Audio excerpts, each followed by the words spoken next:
Trawling നിരോധനത്തെ തുടർന്ന് നിയമലംഘനം നടത്തുന്നവർക്കെതിരെ ശക്തമായ നടപടി സ്വീകരിക്കുമെന്ന് അധികൃതർ.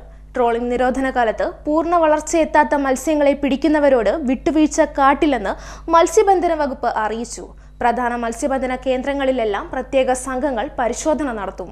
ട്രോളിംഗ് നിരോധനവുമായി ബന്ധപ്പെട്ട് നിയമലംഘനം നടത്തുന്നവർക്കെതിരെ കർശന നടപടികൾ സ്വീകരിക്കാൻ മത്സ്യബന്ധന വകുപ്പ് തീരുമാനിച്ചു. ഇതിനായി പ്രധാന മത്സ്യബന്ധന കേന്ദ്രങ്ങളിലെല്ലാം പ്രത്യേക സംഘങ്ങളെ നിയമിച്ചിട്ടുണ്ട്. ഇവർ പരിശോധന നടത്തും. നിയമലംഘനം കണ്ടെത്തിയാൽ 5,000 മുതൽ 2,50,000 രൂപ വരെയാണ് പിഴ. ഇത് എഞ്ചിന്റെ കുതിരശക്തിയുടെ അടിസ്ഥാനത്തിലാകും.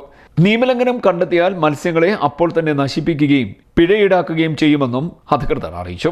ചെറുമീൻപിടുത്തം വ്യാപകമായിട്ടുണ്ട്. ഇതര സംസ്ഥാനങ്ങളിലെ വളം ഫാക്ടറികളിലേക്കും കോഴിത്തീറ്റ ഫാക്ടറികളിലേക്കുമാണ് ഇവയെ കൊണ്ടുപോകുന്നത്. ട്രോളിംഗിന്റെ മറവിൽ ചെറുമീൻപിടുത്തം വ്യാപകമാക്കിയാൽ കർശന നടപടി ഉണ്ടാകുമെന്നും അധികൃതർ പറഞ്ഞു. 10 സെന്റിമീറ്ററിന് മുകളിൽ വലിപ്പമെത്തിയ മത്തിയെ പിടിക്കാനുള്ള അനുവാദമുണ്ട്.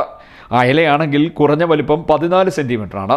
മത്സ്യത്തൊഴിലാളികൾ ചെറുമീൻ പിടിക്കുന്നതിൽ നിന്ന് പിന്മാറി സുസ്ഥിര മത്സ്യബന്ധനം നടത്തണമെന്ന് തോട്ടപ്പള്ളി ഫിഷറീസ് സ്റ്റേഷൻ അസിസ്റ്റന്റ് ഡയറക്ടറും അറിയിച്ചു. CDNet news, Harippad.